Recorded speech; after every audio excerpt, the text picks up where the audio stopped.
Sugar കുറയ്ക്കാനായിട്ട് വർഷങ്ങളോളം മരുന്ന് കഴിച്ച് മടുത്തവരാണോ നിങ്ങൾ? എന്നാൽ ഇനി മരുന്നില്ലാതെ ഒരു 15 ദിവസം മാത്രം രാത്രിത്തെ ഭക്ഷണം ഇങ്ങനെ ഒന്ന് ക്രമീകരിച്ച് നോക്കിക്കേ. തീർച്ചയായിട്ടും നിങ്ങളുടെ ഷുഗർ ലെവൽ കുറയ്ക്കാനായിട്ട് സാധിക്കും. ഇത് doctor Jumana Haseen, doctor Jumana's homeo care, Vadakkanchery, Palakkad.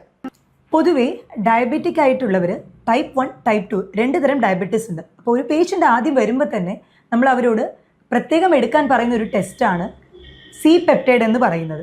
Usually fasting blood sugar, അതേപോലെ 3 മാസത്തിൻ്റെ ആവറേജ് ആയിട്ടുള്ള HbA1c ഇങ്ങനത്തെ ടെസ്റ്റുകളാണ് പേഷ്യൻസ് എടുത്തു വരാറ്. എന്നാൽ ഈ C-പെപ്റ്റൈഡ്, അതായത് പാങ്ക്രിയാസിൽ നിന്നും ചുരക്കുന്ന ഇൻസുലിൻ എത്രത്തോളം ഉണ്ട്, നാച്ചുറലായിട്ട് ചുരക്കുന്ന ഇൻസുലിൻ എത്രത്തോളം ഉണ്ട് എന്ന് നമ്മൾ ചെക്ക് ചെയ്തിട്ട് അതിനനുസരിച്ചായിരിക്കും നമ്മൾ ഇതിനെ ഡയറ്റ് വഴി മാറ്റാൻ പറ്റുമോ, അല്ലെങ്കിൽ മെഡിസിൻ വഴി ഇതിനെ ക്യൂർ ചെയ്യാൻ പറ്റുമോ, ലൈഫ് ലോങ് മെഡിസിൻ എടുക്കാതെ അവർക്ക് കൊണ്ടുപോകാൻ പറ്റുമോ എന്നുള്ളത് തീരുമാനിക്കുന്നത് ഈ C-പെപ്റ്റൈഡ് ടെസ്റ്റ് വെച്ചിട്ടാണ്. C-പെപ്റ്റൈഡ് പോസിറ്റീവ് ആണെങ്കിൽ തീർച്ചയായിട്ടും ഈ ഒരു ഡയറ്റ് പ്ലാനും അതേപോലെ തന്നെ നിങ്ങൾക്ക് മെഡിസിൻ ഇല്ലാതെ, ലൈഫ് ലോങ് മെഡിസിൻ ഇല്ലാതെ തന്നെ ഷുഗർ കൺട്രോളിൽ കൊണ്ടുവരാനായിട്ട് സാധിക്കും. പൊതുവെ പ്രമേഹമുള്ളവർക്ക് രാത്രിത്തെ ഭക്ഷണം സ്കിപ്പ് ചെയ്യരുത്. രാത്രിത്തെ അത്താഴം രാത്രി 7 മണി അല്ലെങ്കിൽ 8 മണിക്കുള്ളിൽ തന്നെ നേരത്തെ എടുക്കാനായിട്ട് ശ്രദ്ധിക്കുക. അതിൻ്റെ ഒരു കാലറി എന്ന് പറയുന്നത് 300 മുതൽ 350 കിലോ കാലറി, അത്രയ്ക്കും ലൈറ്റ് ആയിട്ടുള്ളൊരു അത്താഴമാണ് ഷുഗർ പേഷ്യൻസ്, പ്രമേഹമുള്ളവർ എടുക്കേണ്ടത്. അതിൽ തന്നെ കാർബ്സ്, അന്നജം കുറച്ചുകൊണ്ട് കൂടുതലായിട്ടും പ്രോട്ടീനും അതേപോലെ ഞാരടങ്ങിയ ഭക്ഷണങ്ങൾ, ഫൈബർ കണ്ടൻറ്റ് കൂടുതലായിട്ടും എന്നാൽ അന്നജം വളരെ കുറവായിട്ടുമുള്ള അത്രയ്ക്കും കിലോ കാലറീസിലാണ് 300 മുതൽ 350 കിലോ കാലറി ഒതുങ്ങുന്ന ഭക്ഷണമാണ് രാത്രി സ്ഥിരമായിട്ട് കഴിക്കേണ്ടത്. ഷുഗർ കുറയ്ക്കാനായിട്ടെന്ന് പറഞ്ഞ് പലരും കാർബ്സ്, അതായത് അന്നജം കംപ്ലീറ്റ് ആയിട്ട് നിർത്തും. ഒരിക്കലും അങ്ങനെ ചെയ്യരുത്. കാരണം നമ്മുടെ ബ്രെയിനിൻ്റെ ആക്ടിവിറ്റിക്ക് തീർച്ചയായിട്ടും ഈ അന്നജം, നമ്മുടെ ഗ്ലൂക്കോസ് ഉണ്ടായാൽ മാത്രമേ പറ്റുകയുള്ളൂ. എന്നാൽ അതിൻ്റെ ലെവല് നമ്മൾ കുറയ്ക്കണം. കാർബിൻ്റെ ഇൻടേക്ക് കുറച്ചിട്ട് പ്രോട്ടീൻ്റെ അംശം കുറച്ച് കൂട്ടുക, അതേപോലെ ഫൈബർ അടങ്ങിയ ഭക്ഷണങ്ങളും കൂടെ കൂട്ടുകയാണെങ്കിൽ തീർച്ചയായിട്ടും 15 ദിവസത്തിനുള്ളിൽ നമുക്ക് നമ്മുടെ ഷുഗർ ലെവലിൽ കൺട്രോളിൽ കൊണ്ടുവരാനായിട്ട് സാധിക്കും. അപ്പോൾ അതിന് വേണ്ടിയിട്ട് കംപ്ലീറ്റ് ഷുഗർ ഒഴിവാക്കുക എന്നുള്ളൊരു ഓപ്ഷൻ വിടാം. പക്ഷെ ചായയിൽ നമ്മൾ കൂടുതലായിട്ടും പഞ്ചസാര എടുക്കുന്നുണ്ടെങ്കിൽ അത് ഒഴിവാക്കുക. എന്നാൽ അരി ഭക്ഷണം ഒരു നേരത്തേക്ക് മാത്രമായിട്ട് ആക്കുക, എസ്പെഷ്യലി ഉച്ചയ്ക്ക് മാത്രമായിട്ടാക്കാം. അതും വെളുത്ത അരി പരമാവധി ഒഴിവാക്കാൻ ശ്രദ്ധിക്കാം. തവിട് കളയാത്ത അരി, മട്ടയരി, അത് എടുക്കാനായിട്ട് ശ്രദ്ധിക്കുക. അതിൻ്റെ പോർഷൻ വളരെയധികം കുറയ്ക്കുക. അതായത് ഒരു കപ്പ് എടുക്കുകയാണെങ്കിൽ 1/4 ഭാഗം മാത്രമാണ് നമ്മൾ അരി ഭക്ഷണം എടുക്കേണ്ടത്. ബാക്കി പച്ചക്കറികൾ, ഇലക്കറികൾ, ഇനി അതെല്ലാം നിങ്ങൾക്ക് ചിക്കനോ മട്ടനോ അങ്ങനെ പ്രോട്ടീൻ ആയിട്ടുള്ള ഭക്ഷണം കുറച്ച് കൂടുതൽ കഴിക്കുകയാണെങ്കിലും വലിയ പ്രശ്നം ഉണ്ടാവുകയില്ല. സ്ഥിരമായി പ്രമേഹത്തിന് മരുന്നുകൾ എടുത്തു വരുന്നവർക്ക് വൈറ്റമിൻ B12ൻ്റെ കുറവ് കണ്ടുവരാറുണ്ട്. അപ്പോൾ അത് കാരണം കൈകാല് മരവിപ്പ്, തരിപ്പ് ഇങ്ങനത്തെ പ്രശ്നങ്ങളും ഉണ്ടാവാറുണ്ട്. അപ്പോൾ അതുകൊണ്ട് തന്നെ പ്രോട്ടീൻ റിച്ച്, നമ്മൾ ആനിമൽ ഫുഡ് എന്ന് പറയും, അതായത് മത്സ്യങ്ങളായാലും അതേപോലെ ഇറച്ചി വിഭവങ്ങളൊക്കെ കുറച്ചുകൂടി കൂടുതലായിട്ട് കഴിക്കുകയാണെങ്കിൽ തീർച്ചയായിട്ടും വൈറ്റമിൻ B12ൻ്റെ ആ ഒരു ഡെഫിഷ്യൻസി, ആ ഒരു കുറവ് നികത്താനായിട്ട് സാധിക്കും. രാത്രിയിലുള്ള ഭക്ഷണം എപ്പോഴും ലഘുവായിട്ട് എടുക്കാനായിട്ട് ശ്രദ്ധിക്കുക. അതൊരിക്കലും സ്കിപ്പ് ചെയ്യരുത്. കാരണം ഒട്ടുമിക്ക ആളുകളും ഇപ്പോൾ പ്രമേഹം ഉണ്ട് എന്ന് പറയുമ്പോൾ ഇപ്പോൾ രാത്രി ഒരു നേരം ഭക്ഷണം കട്ട് ചെയ്യുക, അല്ലെങ്കിൽ രാത്രി ചപ്പാത്തി കൂടുതൽ കഴിക്കുക. ചപ്പാത്തി കഴിച്ചത് കൊണ്ട് മാത്രം ഷുഗർ കുറയണം എന്നില്ല. ചപ്പാത്തിയും ശരിക്കും പറഞ്ഞാൽ കാർബ് തന്നെയാണ്. കഴിക്കുമ്പോൾ അതിൻ്റെ ക്വാണ്ടിറ്റി കുറയ്ക്കുക. അപ്പോൾ ചപ്പാത്തി സാധാരണ 3 ചപ്പാത്തി 4 ചപ്പാത്തി എടുക്കുന്നവരാണെങ്കിൽ അത് 1 ചപ്പാത്തി ആക്കിയിട്ട് അത് കുറയ്ക്കുക. അതിൻ്റെ കൂടെ പ്രോട്ടീനോ പിന്നെ ക്യാബേജ് തോരനോ അങ്ങനെയൊക്കെ ആയിട്ട് ഫൈബറൊക്കെ വെച്ചിട്ട് കൂടെ സബ്സ്റ്റിറ്റ്യൂട്ട് ചെയ്യുന്നതായിരിക്കും കുറച്ചുകൂടെ ഉചിതം. എന്തുകൊണ്ടാണ് പ്രമേഹമുള്ള ആളുകൾക്ക് രാത്രിത്തെ ഫുഡ് സ്കിപ്പ് ചെയ്യരുത് എന്ന് പറയുന്നത്? കാരണം രാത്രി നമ്മൾ കിടക്കുന്ന സമയത്ത് ഒരു ലോങ് ടൈം, ഒരുപാട് നേരം നമ്മൾ ഫാസ്റ്റിങ്ങിലോട്ട് പോകുന്നുണ്ട്. ഭക്ഷണം ഒന്നും കഴിക്കാതെ ബ്ലഡിലെ ഗ്ലൂക്കോസ് ലെവല് കുറഞ്ഞു പോകാനായിട്ട് സാധ്യതകൾ കൂടുതലാണ്. അപ്പോൾ ഈ ഷുഗർ ഉള്ളവരിൽ ഏറ്റവും കൂടുതൽ പേടിക്കേണ്ട ഒരു കാര്യം എന്ന് വെച്ചാൽ ഹൈപ്പോഗ്ലൈസിമിക് എന്നുള്ളതാണ്. കാരണം ഷുഗർ ഉണ്ടെന്ന് പറഞ്ഞാൽ എല്ലാ ഷുഗർ കണ്ടന്റും അവോയ്ഡ് ചെയ്ത് കഴിയുമ്പോൾ ബ്ലഡിലെ ഗ്ലൂക്കോസ് ലെവല് കുറയും.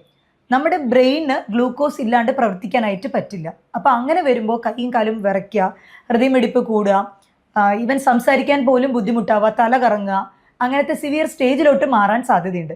ഒരിക്കലും ഒരു ഗ്ലൂക്കോസ് ലെവൽ കൂടി എന്നുള്ളത് കൊണ്ട് പെട്ടെന്നൊരു അഗാധമായിട്ട് ഒരു എഫക്റ്റ് ബോഡിയിൽ ഉണ്ടാവില്ല. എന്നാൽ നമ്മുടെ ശരീരത്തിൽ ഗ്ലൂക്കോസ് ലെവൽ കുറഞ്ഞു കഴിഞ്ഞാൽ അത് പെട്ടെന്ന് തന്നെ നമ്മുടെ ശരീരത്തിന് എഫക്റ്റ് ചെയ്യും. കാരണം ബ്രെയിനിന് പ്രോപ്പറായിട്ട് പ്രവർത്തിക്കാനായിട്ട് പറ്റില്ല.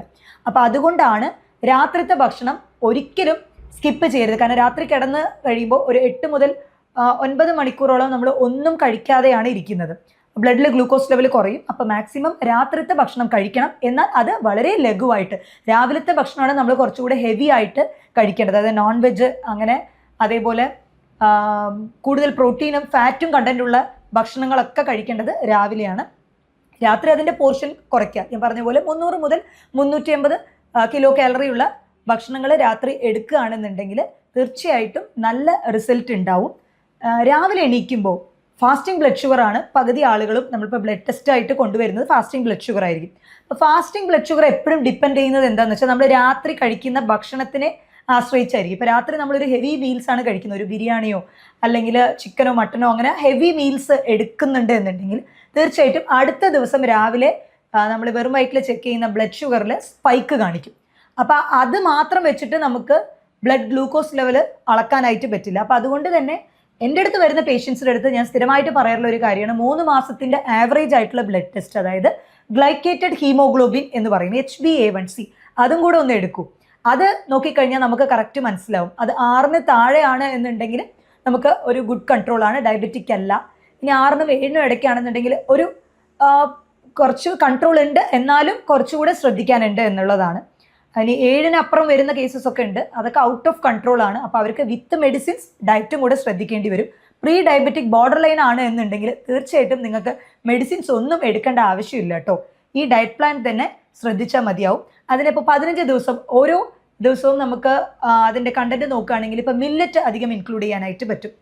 കാർബ്സിന് പകരം മില്ലറ്റ് ദോശയോ അല്ലെങ്കിൽ മില്ലറ്റ് ഇഡ്ലി 1ഓ 2ഓ എടുക്കാം. അതിൻ്റെ കൂടെ തന്നെ ഇപ്പോൾ വെണ്ടയ്ക്ക തോരൻ അല്ലെങ്കിൽ കാബേജ് തോരൻ, അങ്ങനെ ഫൈബർ അടങ്ങിയിട്ടുള്ള ഭക്ഷണം രാവിലത്തെ കോൺസ്റ്റിപ്പേഷൻ ഒഴിവാക്കാനും ഹെൽപ്ഫുൾ ആവും. അങ്ങനെ ഫൈബർ കുറച്ചുകൂടെ ഒരു 50% ഫൈബർ കണ്ടന്റ്, അതേപോലെ നമുക്ക് നോക്കുകയാണെങ്കിൽ ഒരു 15% 20%-ത്തിനുള്ളിൽ കാർബ്, ബാക്കി 30-35% പ്രോട്ടീൻ. ഈ പ്രോട്ടീൻ എന്ന് പറയുമ്പോൾ നമ്മൾ പയറുവർഗ്ഗങ്ങൾ എടുക്കാം, അതല്ല ചിക്കനോ മട്ടനോ ഒക്കെ എടുക്കാം. പക്ഷേ എടുക്കുന്നതിൻ്റെ ക്വാണ്ടിറ്റി കുറയ്ക്കണം എന്ന് മാത്രം. ചിക്കനിൽ തന്നെ ഓരോന്നിലും, ചിക്കൻ്റെ ഓരോ പാർട്സിലും അതിൻ്റേതായ കാലറീസ് ഡിഫറെൻ്റ് ആണ്. കാരണം ഇപ്പോൾ നമ്മൾ നോക്കിക്കഴിഞ്ഞാൽ ചിക്കൻ്റെ ബ്രസ്റ്റ് നോക്കിക്കഴിയുകയാണെങ്കിൽ അതിൽ പ്രോട്ടീൻ കുറച്ചുകൂടെ കൂടുതലും ഫാറ്റ് കണ്ടൻറ്റ് കുറവുമാണ്. അതേസമയം ചിക്കൻ്റെ തൈസിലൊക്കെ നോക്കുകയാണെങ്കിൽ ഫാറ്റ് കണ്ടൻറ്റ് വളരെ കൂടുതലാണ്, അതിൻ്റെ കിലോ കാലറിയും കൂടുതലായിരിക്കും ഇൻടേക്ക്.